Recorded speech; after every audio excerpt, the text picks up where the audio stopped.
السلام عليكم ورحمة الله وبركاته أبنائي وبناتي طلاب وطالبات الصف الثاني الثانوي، أهلا بيكم. تعالوا كده مع بعض، يلا نحل على المحاضرة الثانية. تعالى كده نبص مع بعض ونشوف إيه اللي معانا النهاردة. بيقول لك دراسة العلماء المسلمين للتربة أفادت في نقط إدخال محاصيل جديدة. هل دخلوا محاصيل جديدة؟ أقول لك لأ. طيب هل زيادة إنتاج الأراضي الزراعية؟ والله تمشي يا مستر. طب هنخليها معانا وهنشوفها. تحديد أنواع المحاصيل ده شيء أكيد. تطبيق الدورات الزراعية لأ. طب هل زيادة الإنتاج ليه علاقة بالتربة؟ قال لك ولأ. أمال إيه؟ قال لك بص يا سيدي، في تربة طينية لو زرعت فيها حاجة ما تطلعش، وفي تربة رملية لو زرعت فيها حاجة ما تطلعش. تحديد أنواع التربة يؤدي إلى تحديد زيادة أنواع التربة، ودراسة التربة يؤدي تحديد أنواع المحاصيل. ازدهرت صناعة السفن في مصر والشام بسبب إيه؟ كثرة الأنهار، وفرة الأخشاب، مهارة الصناع، وفرة الأموال. أقول لك مبدئيا مصر، الشام ما فيهاش الأنهار دي. وفرة الأخشاب ده في الشام مش موجودة في مصر. مهارة الصناع موجودة في الاثنين، وفرة الأموال لا. جددت طوفان العقل العلوم غير الإسلامية إلى الدولة الإسلامية خلال عصر مين؟ تأسيس الدولة في عهد الرسول صلى الله عليه وسلم والخلفاء لا. الخلفاء الراشدين لا. الدولة الأموية لا. الدولة العباسية واسمها إيه؟ حركة الترجمة، لما دخلت علوم غير إسلامية إلى الإسلام. قال الخليفة العباسي أبو جعفر المنصور: ما أحوجني أن يكونوا على بابي أربعة، على منهم صاحب الشرطة الذي ينصف الضعيف من القوي. قول الخليفة يدل على إيه؟ الحكم والقضاء بالعدل، حماية باب الخليفة، القصاص بين الناس، حفظ نظام الدولة. لا هي حفظ نظام الدولة ومش عايز يحافظ على نفسه، ولا هي القصاص بين الناس، ولا هي حماية المدخل، هي الحكم والقضاء بالعدل. قرر الخليفة عمر بن عبد العزيز منع بيع الأراضي الخراجية بهدف إيه؟ الحفاظ على موارد الدولة، إعادة هيكلة بيت المال، إعادة حقوق المظلومين، تحقيق العدالة. هي مش إعادة هيكلة بيت المال ولا تحقيق العدالة ولا إعادة حقوق المظلومين، هي الحفاظ على موارد الدولة وحفاظ على الأراضي الخراجية بتنتج زي ما هي. إحدى الصناعات التي تدل على كثرة ثراء العالم الإسلامي. قنينات الزينة لا يا راجل، ده من الإزاز، ده ببلاش. تكرير السكر ده حاجة أساسية. تجفيت المعادن ذهب وفضة. مشربيات الشرف ده خشب. يبقى تجفيت الإيه؟ تجفيت المعادن. كان الجانب الروحي هو الجانب المادي في الحركة العلمية في تاريخ الدولة الإسلامية. خلال العصرين ارتبط الجانب الروحي والجانب المادي ببعض. في عهد الرشيدي اللي هو الخلفاء الراشدين، الأموي والعباسي، النبوي والرشيدي، العباسي الأول والفاطمي. قال لك الجانب الايه؟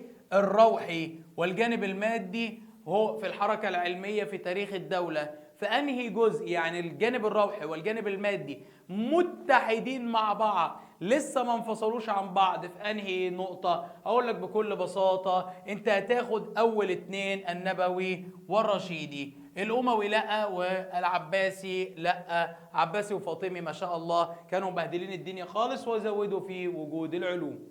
هناك صفات معينة لابد أن يتصف بها المسؤول في الشرطة في الدولة الإسلامية. في ضوء العبارة، أي من صفات صاحب الشرطة هي التي تجعله ينوب مكان الوالي في حال غيابه؟ ذو عقل رصين، شجاع، سياسي بارع، نزيه. هتبقى إيه؟ هل ذو عقل رصين؟ أي حد ممكن يبقى ذو عقل رصين، بس أنا بتكلم عن الوالي، والوالي وظيفة سياسية. طيب يبقى مش ذو عقل الرصين. شجاع ده قائد للجيش. سياسي بارع خليها معايا هحتاجها. نزيه الخلق لا، تبقى سياسي بارع. من خلال دراستك لمظاهر الحضارة الإسلامية أجب: هناك ارتباط بين العلوم الدينية خاصة علوم السنة والعلوم العقلية، مثل علم إيه؟ بكل بساطة، هل هو الكيمياء؟ هل هو الجبر؟ هل هو الهندسة؟ هل هي الفيزياء؟ قال لك ارتباط ما بين العلوم الدينية وعلم السنة وعلم العلوم العقلية. ايه اللي بيجمع كل دول؟ هل الكيمياء؟ لا. هل الهندسة؟ جايز. هل الفيزياء؟ لا. هل الجبر؟ تصدق يا مستر الجبر لسبب، عشان بحسب مساحة الأرض الزراعية والخراج عليها، بحسب الزكاة، بحسب خلاص يا عم ما تقعدش تصيح، يبقى هو علم الجبر. كانت مكتبة الإسكندرية قديما في العصر البطلمي تضم العديد من الكتب العلمية في مختلف المجالات، وقد بنيت مكتبة مثيلة لها في عصر عمرو بن العاص ما بناش مكتبة، ابن طولون ما بناش مكتبة، عبد العزيز بن مروان ولا الحاكم بأمر الله، هقول لحضرتك عبد العزيز بن مروان هو الوحيد اللي اهتم بالعلوم العقلية والشرعية، فجمع ما بين العلوم الدينية والدنيوية. علمت أن معاوية بن أبي سفيان أقام سد الخنق. في ضوء العبارة السابقة استنتج بناء هذا السد أصبح الري في المدينة المنورة دائما موسميا نادرا شبه نادر. سهل، طالما سد يبقى هيحتجز المية وراه، احتجز المية وراه يعني هقدر أزرع بدل المرة 2 و3 و4، يبقى لا شبه نادر ولا نادر ولا نادر، هو دائم. أي من وظائف الطوائف الحرفية في الدولة الإسلامية تمثل الجانب الاجتماعي لها؟ مساعدة أعضاء الطوائف، الحفاظ على أسرار المهنة، تطوير المهنة، ولا تقدير أسعار المنتجات؟ نقرأ السؤال كده بيقول لك أنهي وظيفة لطوائف الحرف اللي بتحدد الجانب الاجتماعي وتمثل الجانب الاجتماعي لها، محافظة عليها في طبقة محددة؟ هل مساعدة أعضاء الطائفة، ولا الحفاظ على أسرار المهنة، ولا تطوير المهنة، ولا تقدير الأسعار؟ هتقول يا مستر بص، مساعدة أعضاء الطائفة أركنها على جنب، وتقدير الأسعار أركنها على جنب، هي يا تطوير المهنة يا الحفاظ على أسرار المهنة. هقول لك برافو عليك، هو الحفاظ على أسرار المهنة اللي هيحافظ عليهم في نفس المستوى، لا هينزلوا ولا يطلعوا ولا حد هياخد سرهم ويطلعوا بره. قيام المسلمين برصد الأجرام السماوية وراءه دافع ديني. صوموا لرؤيته وافطروا لرؤيته، ببص على القمر ليه؟ عشان الصيام. واتموا الصيام الى الليل، وهنا هتبدا تستشهر او تستشرف الشهور من الهلال بتاعها. من خلال دراستك للانشطه الاقتصاديه في الدوله الاسلاميه نجد انه يمكنك ان تطلق على اقتصاد الدوله الاسلاميه انه اقتصاد في الاساس، هل هو رعوي، زراعي، صناعي، تكنولوجي؟ خلال دراستك للأنشطة الاقتصادية في الدولة الإسلامية نجد أنا ممكن أقول إن الاقتصاد الإسلامي بالكامل اقتصاد في الأساس إيه؟ هل هو رعوي؟ هل هو زراعي؟ هل هو صناعي؟ هل هو تكنولوجي؟ طب ما تيجي نبص كده مع بعض. أنا الاقتصاد قايم عندي على زراعة وصناعة وتجارة. طيب هل هو بيعتمد عليهم هم بس؟ قال لك لا، ما أنت عندك التصنيعات، تصنيع كذا وتصنيع كذا وتصنيع كذا. طب هل اعتمدوا على اساليب بدائيه؟ قال لك لا. طب انهي اكتر، الزراعه ولا الصناعه ولا التجاره؟ قال لك والله الثلاثه كتير جدا. طب امال ايه المشترك ما بينهم؟ قال لك ان المسلمين بيتبعوا اساليب تكنولوجيه للتعامل معهم جميعا، فطورت علوم الري، فطورت علوم الصناعه، فطورت طرق التجاره. يبقى ايه هو؟ اقتصاد تكنولوجي. هناك علاقة تشابه بين الكليات حاليا وأي من عناصر التعليم الآتية: المساجد، الكتاتيب، المدارس، المكتبات. المساجد دي في البداية وبتتعلم أصول الدين، الكتاتيب وانت صغير، المدارس والمكتبات. هقول والله هي كانت أعلى حاجة عندهم المدارس وده التوب ليفل، إذا الكليات تبقى هي زمان المدارس، أما المكتبات فكانت للاطلاع، لا كانت بتديك شهادة ولا بتديك خبرة.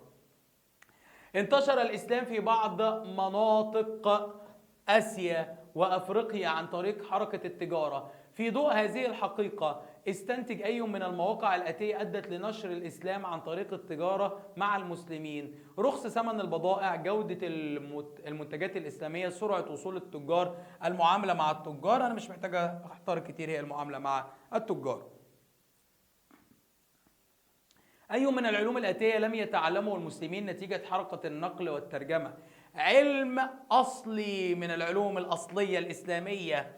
التاريخ كان عندك من أول هيرودوت، ده قبل المسلمين. الفلك كان عندك جاليليو، ما هو من قبل المسلمين. الهندسة كان عندك فيثاغورس. الكيمياء جابر بن حيان أول واحد لعب فيها، يبقى هي إيه؟ الكيمياء.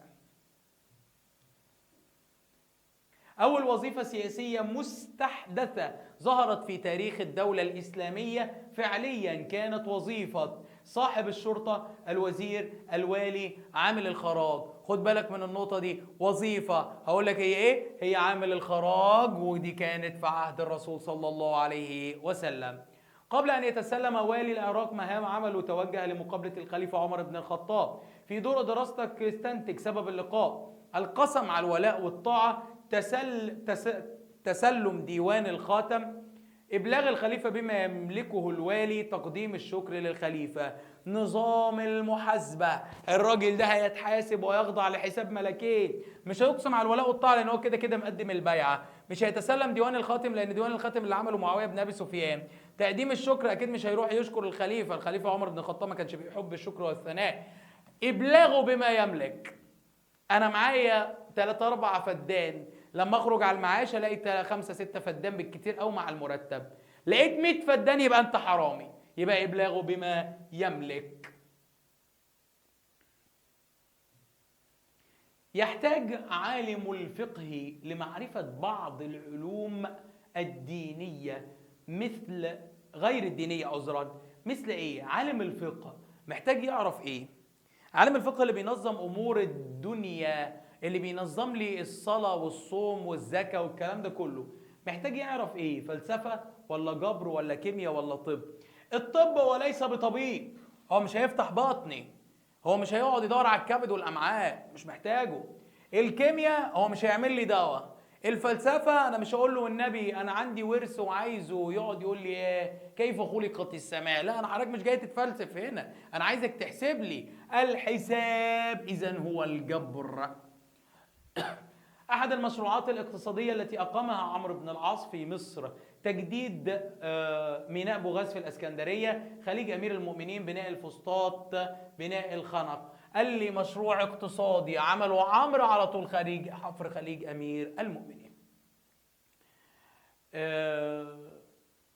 سلوك أحمد بن طولون مع أهالي الشام عند احتراق كنيسة مريم دليل على اتصاف أحمد بن طولون بإيه؟ سلوكه كان إيه لما رمم الكنيسة بتاعت الشام؟ كنيسة اتحرقت رممها من ماله الخاص، ده بيدل على إيه؟ التواضع، الذكاء الاقتصادي، المساواة، الذكاء الإداري، عايز يكسب أهل الشام، دي الصياعة. الحكمة التي تنطبق على طريقة اختيار كافور الإخشيدي للحكم هي الراجل ده كان واحد من العبيد المحررين اصلا بقى. ايه ده يعني كافور اصلا كان عبد؟ ايوه، ووصل الى الحكم ليه؟ لانه كان المدرس بتاع ابو القاسم اونوجور. فالحكمه بتقول ايه؟ لا ينال العلم براحه الجسد، اطلب العلم من المهد الى اللحد، علم دون اخلاق لا يكفي، العلم يرفع شأن صاحبه. طبعا تكون العلم يرفع شأن صاحبه. أي من حكام مصر الآتية أسماؤهم جمع بين السياسة والعلم؟ هنا نتكلم على سياسة وعلم، يبقى مين؟ عبد العزيز بن مروان وكافور، أحمد بن طولون ومحمد بن طغ، جوهر الصقلي والحاكم صلاح الدين ونور الدين محمود. تعال الأول نستبعد لأن كلهم أذكياء وما شاء الله كلهم ناس كويسة. هستبعد من الآخر للأول. صلاح الدين عسكري، نور الدين ما جاش مصر. جوهر الصقلي قائد وليس خليفة، الحاكم مجنون. أحمد بن طولون ومحمد الاثنين أذكياء ولكنهم لم يجمعوا ما بين العلم والسياسة. عبد العزيز بن مروان جمع ما بين علوم الدنيا وعلوم الدين، وكافور كان المعلم بتاع أبو القاسم أونوجور. إذن هي عبد العزيز بن مروان وكافور الإخشيد. أحداث الحملة الصليبية السبعة بتدل على إيه؟ ذكاء لويس، تساهل توران، ذكاء شجر الدر، قدرة بيبرس السياسية. بيبرس ما كانش لسه ظهر، توران ما تساهلش مع حد، ذكاء لويس ده كان أغبى خلق الله. إذن هو ذكاء شجرة الدر اللي بعتت ليه تورانشا وقدرت تواجه لويس بنفسها. الدور الذي قام به الشيخ العز بن عبد السلام لما قام بدعم المصريين وجمع الجيش لسيف الدين قطز هو دور ديني، نفسي، اقتصادي، عسكري؟ قال لك هو نفسي بحت. آخر محاولة صليبية للاستيلاء على مصر كانت في عهد الحاكم صالح نجم الدين أيوب، الظاهر بيبرس، المنصور، قلاوون، الأشرف بارس باي. خد بالك منها دي لأن هو بيقول لك آخر حملة صليبية كانت هتبقى في مين؟ الأشرف بارس باي بتاع جانوس بتاع صقلية اللي سماها المصريين جاموس.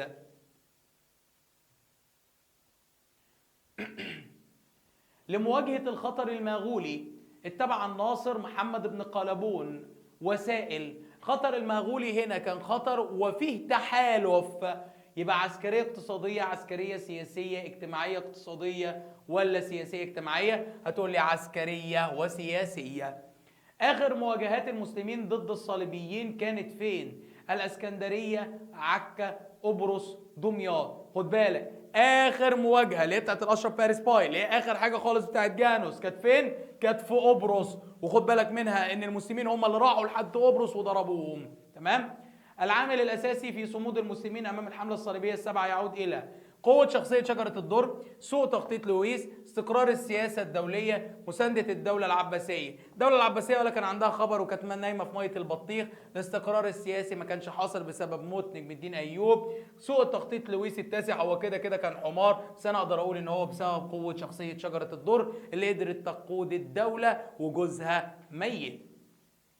ارتفعت مكانة محمد بن طغ الإخشيد قبل توليه حكم مصر لأنه ساهم في إيه؟ حفظ الأمن الداخلي والخارجي للبلاد، إقامة مشروعات اقتصادية، تكوين جيش قوي للخليفة، ولا تطوير الإدارة السياسية؟ قال لك قبل توليه حكم مصر، أرجوك تاخد بالك منها. طيب قبل ما يحكم مصر هل هو تطوير الإدارة؟ لا، كانش لسه حكم مصر. تكوين جيش للخليفة؟ برضه لا. إقامة مشروعات اقتصادية؟ لا. يبقى حفظ الأمن الداخلي والخارجي للدولة اللي هو إيه؟ تأمين طرق الحجاج وطرق التجارة داخل الدولة وخارجها.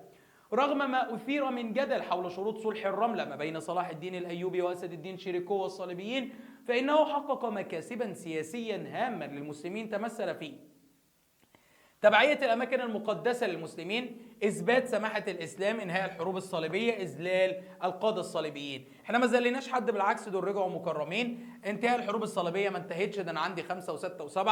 إثبات سماحة المسلمين، أنا كده كده الناس كلها عارفة إن أنا متسامح، ولكن هنا أقروا أن القدس تبقى في يد صلاح الدين الأيوبي هي وعكا. الخليفة العاضد وتوران شاه يرتبط أسماؤهما في التاريخ ب طبعا الخليفة العاضد آخر خليفة فاطمي، توران شاه آخر حاكم للدولة الأيوبية.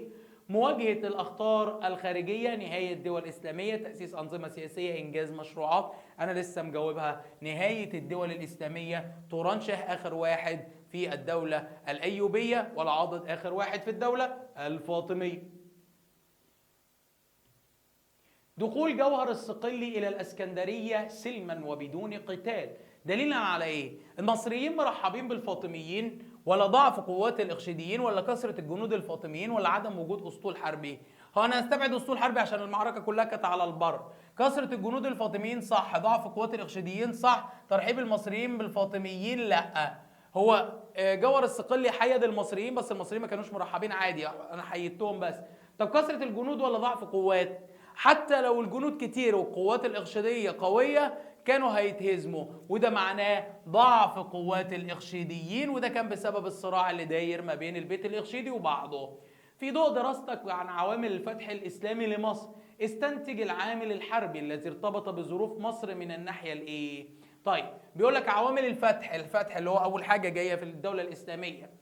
استنتج العامل الحربي ارتبط به ظروف مصر اجتماعيا، سياسيا، اقتصاديا، جغرافيا. هتقول لي العامل الحربي تأمين فتوحات الشام وتأمين مدينة المنورة، ده كله مرتبط عندي يا مستر بموقع مصر الجغرافي.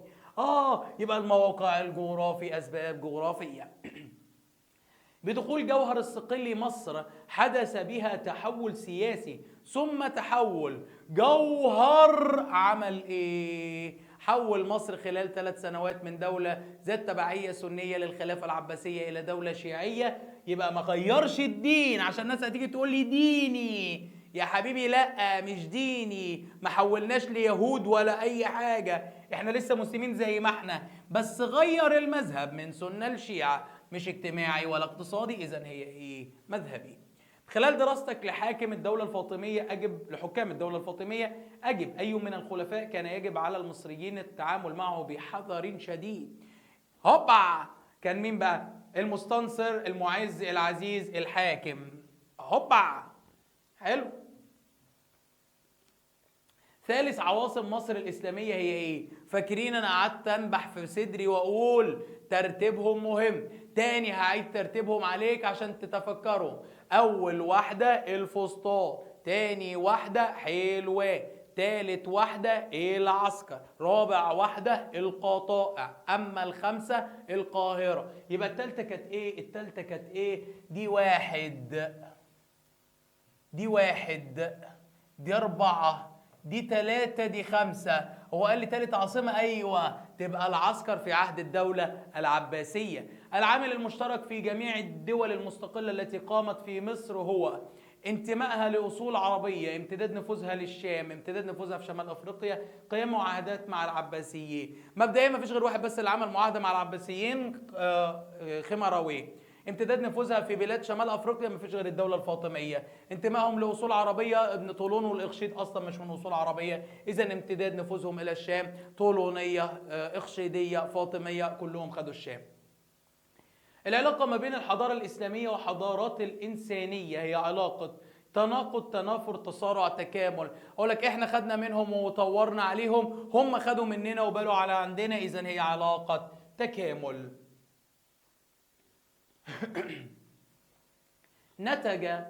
نتائج التفاوض الذي حدث في أثناء حصار المسلمين لحصن بابليون أثبت أن الحاكم الروماني الموجود في الإسكندرية كان حكمه قائما على سلطة مطلقة، سلطة مقيدة، مشاركة شعبية، نظام برلماني.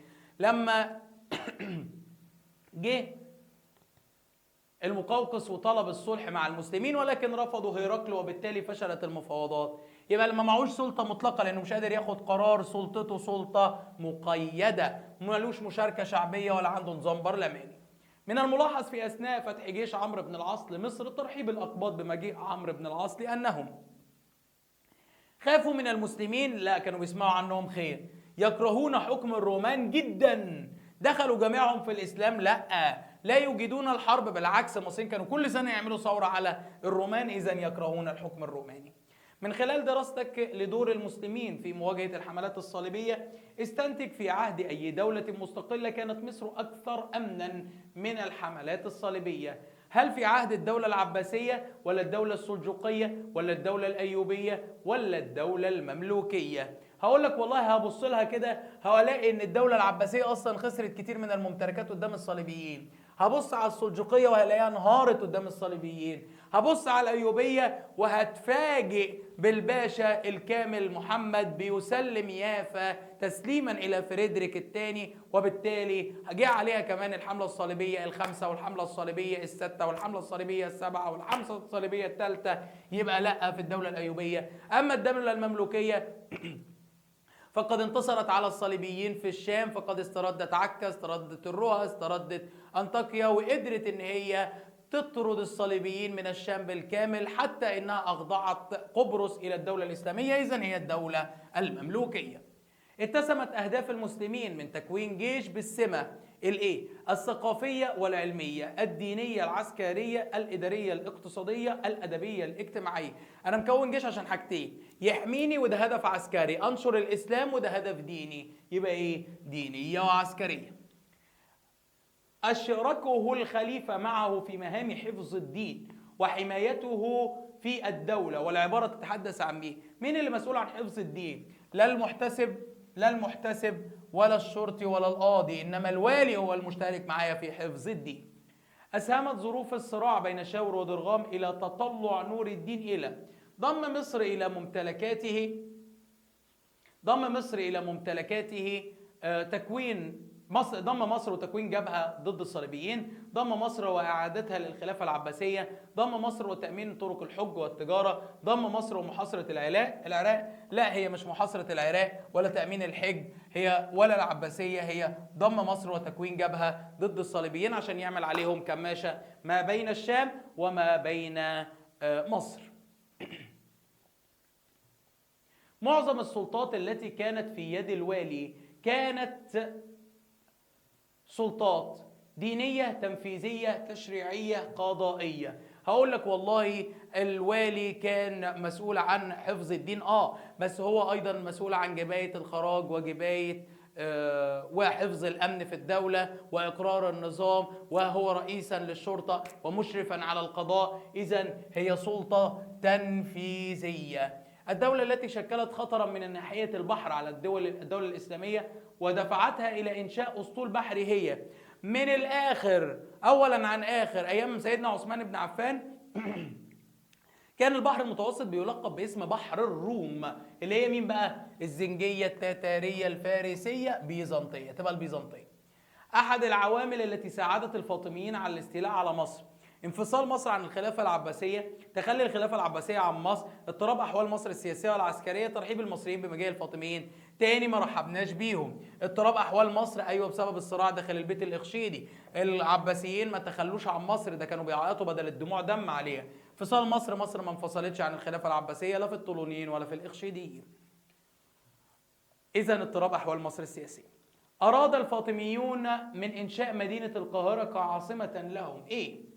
عايزين ينعزلوا عن الشعب المصري، عايزين يثبتوا أركان دولتهم في مصر، عايزين ينشئوا مدينة للعلوم والتربية، حماية قوتهم من الهجمات العباسية. قال لك والله تثبيت أركانهم في حكم مصر كعاصمة لهم. شهدت مصر في عهد الدولة الفاطمية ما عرف باسم الشدة المستنصرية. نتيجة إيه؟ انتشار الفوضى، زيادة نفوذ رجال الدولة، ثورة المصريين ضد الضرائب، انخفاض منسوب نهر النيل. دي أزمة محدش تدخل فيها، دي ربانية بسبب انخفاض منسوب نهر النيل، وده اللي بيطبق عليه قول إن الله يمهل ولا يهمل. كان هدف البابا أوربان الثاني من الحملات الصليبية نشر مذهب المسيحية، سيطرة على الأماكن المقدسة، تولي منصب اقتصادي بجانب منصبه الديني، زيادة مكانته الاجتماعية وسط أتباعه. خد بالك من الآتي، هو عايز يسيطر على الأماكن المقدسة وعايز مكانته الدينية مش الاجتماعية. تولي مناصب اقتصادية دي تنطبق على الفرسان والأمراء. نشر مذهب المسيحية لا، يبقى ايه؟ السيطرة على الأماكن. استنجاد الإمبراطور البيزنطي رومانوس بالبابا أوربان هو استنجاد دين اقتصادي عسكري سياسي. رومانوس الرابع اللي اتهزم في معركة مالاسكورد أو مانسكورد على إيد السلوقيين كان أو السلجوقيين، كان استنجادا عسكريا وهو بيقول له الحقني. من خلال دراستك للحروب الصليبية فإن دور السلاجقة في بداية الحملات يوصف بأنه كان دورا متناقضا، سلبيا، محايدا، إيجابيا. السلاجقة عملوا إيه؟ السلاجقة بالفعل كانوا بدأوا يواجهوا، بالفعل هزموا الصليبيين في كذا معركة. إذن أقدر أقول إن هو كان دورا إيجابيا. من خلال دراستك الشخصية لخليفة الحاكم بأمر الله تجد أن شخصيته اتسمت بإيه؟ بالتناقض، إقدام وإحجام، ذكاء وغباء، شجاعة وجبن. الشحنة السعيدة مصطلح ظهر في مصر قبل الفتح الإسلامي ويدل على ارتباط روما بالمجال المصري زراعيا اللي هو القمح، شحنة القمح السعيد. استطاع جوهر الصقلي إحداث تغيرات في مصر وكان أول التغيرات في المجال. طالما جوهر قال لي تغيرات سياسي، اجتماعي، مذهبي، اقتصادي، هقول لحضرتك هو السياسي. ليه؟ إنكار التبعية للخلافة العباسية وبداية الدعوة للدولة الفاطمية الشيعية. حدد الشخصية النسائية التي لعبت دورا مختلفة عن باقي الشخصيات الآتية في الحضارة الإسلامية. السيدة خديجة شجرة الدر، السيدة رصد ست الملك. السيدة خديجة اقتصادي، شجرة الدر سياسي عسكري، السيدة رصد سياسي، ست الملك سياسي سياسي سياسي سياسي، اقتصادي فقط. تبقى السيدة خديجة ده دور الوحيد المختلف عنهم. أي من الصحابة الآتية أسماءهم أكد صدق مقولة الخليفة عمر بن الخطاب في رده على طلب عمرو بن العاص إلى المؤنة: إني أمددك ب4,000 رجل على رأس كل 1,000 منهم رجل يقوم مقام 1000. الزبير بن العوام، المقداد بن عمرو، عبادة بن الصامت، مسلمة بن مخلد الأنصاري، هو الزبير بن العوام. العاصمة السياسية المصرية الوحيدة التي طبعت بالطابع الشيعي هي القاهرة طبعا، لأنها منذ بدايتها وهي جاية أصلا كدولة شيعية. استنتج الأسباب التي جعلت الفاطميين ينقلون مقر الخلافة الشيعية إلى مصر. 1. بسبب موقع مصر المتميز. 2 نكاية في الدولة العباسية. 3 هتكون رأس السهم اللي هنقدر نضرب بيه الدولة العباسية. 4 هي أهم ولاية من دويلات الدولة العباسية. ما أوجه الشبه بين عوامل سقوط الدولة الطولونية والدولة الفاطمية؟ كلاهما انهار بسبب الصراعات الداخلية، سواء داخل البيت الطولوني أو داخل البيت الفاطمي، بسبب الصراعات ما بين الوزراء. تمام؟ ماذا كان يحدث إذا لو وصلت جيوش جوهر الصقلي إلى مصر في عهد ولاية كافور الإخشيدي؟ لما قامت الدولة الفاطمية في مصر، لأن كافور الإخشيدي كان راجل قوي وقدر يحافظ على مصر من 3 حملات فاطمية قبل جوهر الصقلي. ضربت المرأة أروع الأمثلة في المجال السياسي والعسكري. استشهد ببطلتين على هذه العبارة. لما اجي اتكلم على المجال السياسي والمجال العسكري، مفتوحه عندك. ممكن تكلمني عن السيده رصد في الدوله الفاطميه، تكلمني عن ست الملك في الدوله الفاطميه، تكلمني عن شجره الدر في الدوله المملوكيه، وتقول لي انها اول واحده قدرت تواجه حمله صليبيه بنفسها وكانت قائده للجيش. ماذا يحدث إذا لم تهتم الدولة الإسلامية بإقامة مشروعات الري؟ لبارت الأراضي ولا فسدت، وما حدث نشاط زراعي وبناء عليه ما حدث تطور صناعي، ولا نشطت حركة التجارة وما تطورت الحركات الزراعية في عهد الدولة الإسلامية، وما اتسعت مساحة الدولة الإسلامية الزراعية من الصين إلى الأندلس. وإلى هنا تنتهي الحصة الثانية في حل الأسئلة للصف الثاني ثانوي. ألقاكم على خير في المحاضرة الجاية. حل أسئلة برضو، تابع معانا، وأهم حاجة حل كتير، اغلط كتير، ما عنديش مشكلة. أهم حاجة تتعلم من غلطك عشان ساعة الامتحان يكرم المرء أو يهان. خد بالك، دمتم متفوقين وموفقين بإذن الله. أدعو الله لكم بالنجاح والتوفيق والسداد، والسلام عليكم ورحمة الله وبركاته.